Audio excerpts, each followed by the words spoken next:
संपूर्ण देशवासियों को बधाई देता हूं कि आज गुप्त नवरात्रे के पहले दिन, और आप सबको मालूम होगा 4 नवरात्रे होते हैं। उन 4 नवरात्रे में 2 नवरात्रे गुप्त माने गए। जो नवरात्रा आता है जो आज से प्रारंभ हुआ है, कहते हैं अगर कोई स्थिर होकर एकांत में बैठकर भगवान शंकर के नाम का मात्र संबोधन श्रवण कर लेता है, सुन ले, गुनगुना ले, शिव को याद कर ले, तो कहते हैं शिव और शक्ति की दोनों की कृपा उसके ऊपर बनी ही रहती है। और फिर निवेदन करेंगे, आज से नवरात्रे प्रारंभ हुए हैं 9 दिन तक। ये गुप्त नवरात्रे के 9 दिन, अगर आपको ऐसा लगता है कि शिवजी आप बाबा मेरी नहीं सुन रहा, बहुत संघर्ष का जीवन चल रहा है, बहुत परेशानी का जीवन चल रहा है, बहुत कष्ट का जीवन चल रहा है और कोई मंजिल, कोई राह, कोई मार्ग दिख ही नहीं रहा, तुम्हारा कैसा भी दुख है, जो आज गुप्त नवरात्रे प्रारंभ हुए हैं, आज से 9 दिन तक का एक नियम ले लो गुप्त नवरात्रे में कि मुझे शिवजी के मंदिर में अशोक सुंदरी वाली जगह पर एक बेलपत्र माँ हेमवती माता के नाम से, कौन सी माता?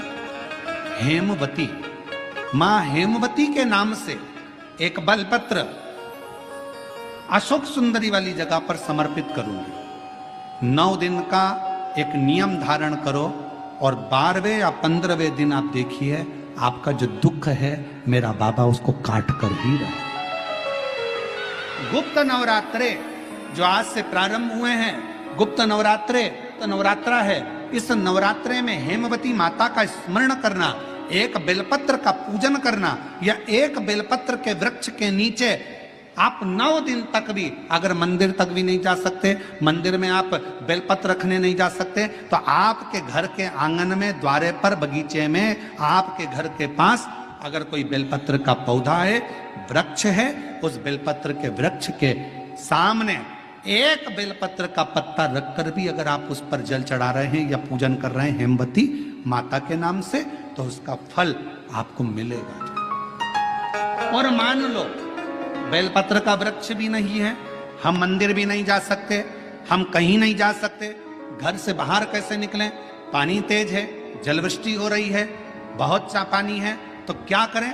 अपने घर में जो शिवलिंग है, तुम्हारे घर में अगर जो शिवलिंग है, तुम्हारे घर में जो शिवलिंग विराजमान है, उसी शिवलिंग के साक्षी में, सम्मुख में भी अगर हेमवती माता का नाम लेकर अगर एक बेलपत्र समर्पित करोगे 9 दिवस तक, तो उसका फल मिलेगा जरूर, उसका फल मिलेगा। फिर से बोलो, कौन माता? हेमवती। कौन है ये? शिव महापुराण की कथा कहती है, जब माता पार्वती जी हिमालय राज के घर में प्रगटी और हिमालयों की कंदरा में बैठकर मां पार्वती जी तप साधना में लीन हुई, जितनी परीक्षा भगवान शंकर ले सकते थे शिव जी ने सारी परीक्षा ली। ब्रह्मदेव परीक्षा लेने आए, भगवान नारायण परीक्षा लेने आए, इंद्रदेव आए, सप्तऋषि आए, सारे साधु संतों को परीक्षा लेने भेजा, पर मां उन परीक्षाओं में पास होती चली गई। तब भगवान शंकर ने दर्शन देकर कहा, पार्वती आज से तुम्हारा नाम हेमवती रहेगा। सुनो पार्वती, तुम्हारे इस नाम की आराधना जो तुम्हारे गुप्त स्वरूप में करेगा, उसको मनवांछित फल की प्राप्ति हो जाएगी। और वो फल, आज कथा अगर प्रारंभ हुई है और आप लोगों को मौका मिला है, तो इस कथा का स्मरण अपने जीवन में जरूर करें। अगर इस गुप्त नवरात्रे के अंतर्गत 9 लाल फूल और 5 श्वेत पुष्प, ये दोनों, लोग कहते हैं गुप्त नवरात्रे में हम देवी की आराधना करें, गुप्त नवरात्रे में हम भगवान की आराधना करें, पर शिव महापुराण की कथा कर रही है, भगवान शंकर का चरित्र कथा है। अगर आपने देवी भागवत का स्मरण किया हो, या भगवान शिव की एक पवित्र आनंदमय कथा स्कंद पुराण के काशी खंड में अगर सुनी हो, या उसमें भी नहीं पढ़ पाए हो, तो शंगी ऋषि के चरित्र में आता है, शंगी बाबा ने वर्णन किया है कि किसी भी स्थान पर यदि हमारे घर में 2 शिवलिंग है, नहीं है, तो किसी अपने घर के गमले में, बगीचे में 2 पार्थिव लिंग का निर्माण, उसमें एक शिव जी का स्मरण करें और एक में माता पार्वती जी का स्मरण। एक पर 9 पुष्प लाल और एक पर श्वेत पुष्प 5 समर्पित करें। बाबा की आराधना करें, घी का दीप लगाएं, पूजन करें और बाद में उन शिवलिंग को और उन पुष्पों को विसर्जन कर, किसी भी नदी में, तालाब में, बावड़ी में, वहां नहीं विसर्जन कर सकते हैं तो किसी वृक्ष के नीचे उनका विसर्जन कर। और ये नवरात्रे, ये जो गुप्त नवरात्रे हैं, इस महीने में जो गुप्त नवरात्रे आती है, इसी के अंतर्गत इसका पूजन है। एक बार हमने पहले वर्णन किया था, जिसके यहाँ संतान नहीं होती उसके लिए भी पहले जो आषाढ़ के महीने में जो गुप्त नवरात्रे आते हैं उसका स्मरण कराया था। चाहे गुप्त नवरात्रे हो, चाहे सर्व नवरात्रे हो, केवल देवी की आराधना कर रहे हैं और सोचें कि हम माता जी की आराधना कर रहे हैं और माता जी हम पर प्रसन्न हो। शिव महापुराण की कथा कहती है, कोई सी भी नवरात्रे में अगर आप शंकर भगवान की आराधना के साथ देवी की आराधना करेंगे तो शिव महापुराण की कथा कहती है, महादेव शिव और शक्ति दोनों ही कृपा जरूर करते हैं, ये निश्चित। अगर हम शिव महापुराण की कथा को देखें तो माता पार्वती जी अपने तप को कर रही हैं। माँ जगज्जननी, माँ अम्बा, माँ जगज्जननी दुर्गा भवानी, अष्टभुजा धात्री माँ दुर्गा, माँ भवानी, माँ देवी, अगर शिव जी को प्राप्त करने के लिए कोई व्रत कर रही हैं, शंकर भगवान को प्राप्त करने के लिए कोई साधना कर रही हैं, भगवान को पाने के लिए कोई उपास कर रही हैं, यहाँ तक शिव महापुराण की कथा कहती है कि उन्होंने भोजन त्याग दिया था, जल त्याग दिया था, फल त्याग दिया था।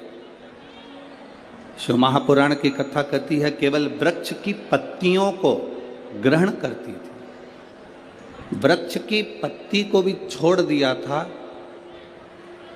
दुर्वा का एक छोटा सा अंश मां जगज्जननी माता पार्वती ग्रहण कर रही थी, एक छोटा सा अंश दुर्वा का, वो भी छोड़ दिया था। और जब माता पार्वती जी ने पत्ती छोड़ दी, दुर्वा खाना छोड़ दिया, फल खाना छोड़ दिया, भोजन करना छोड़ दिया, जल पीना छोड़ दिया, तब माता पार्वती केवल वायु का ही पान करती थी, केवल वायु का पान करती थी। समय ऐसा आया कि माता पार्वती जी ने वायु का पान भी नासिका की एक स्वर से करना प्रारंभ किया।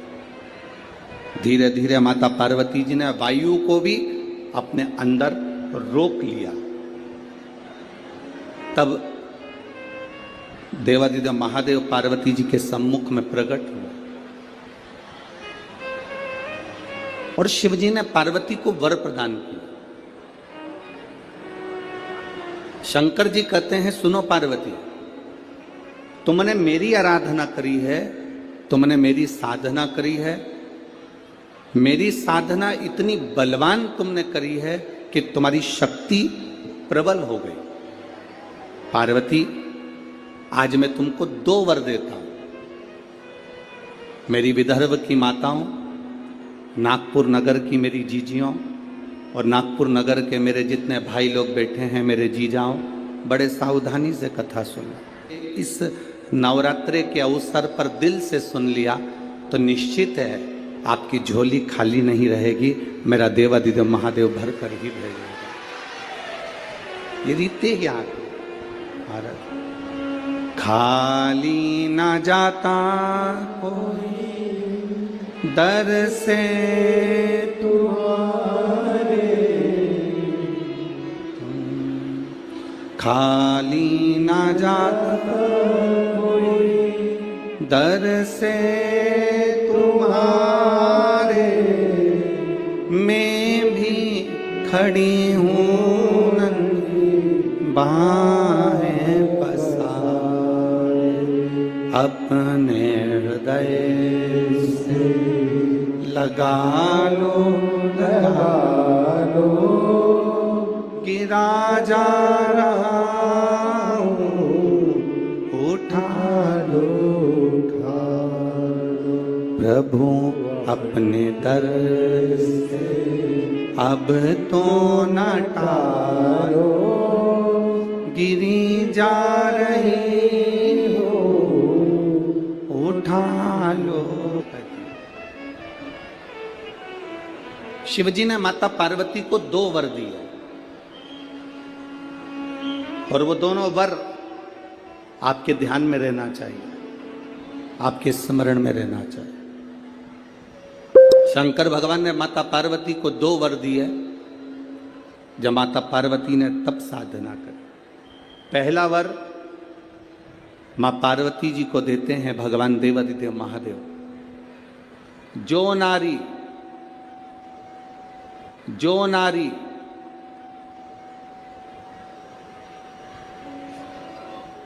जो पुरुष, कोई बेटी कोई बेटा, जो नारी जो पुरुष, संत साधु महात्मा सन्यासी त्यागी बैरागी, कोई बालक कोई बुजुर्ग, जब भी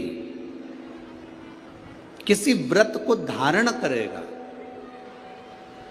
कोई भी व्रत हमने अपनी जिंदगी में उठा लिया, कोई व्रत धारण करेगा तो शंकर भगवान कहते हैं उस व्रत को पूर्ण करने की शक्ति बल पार्वती तुम और मैं शिव और शक्ति दोनों प्रदान करेंगे। जब भी कोई व्रत उठा,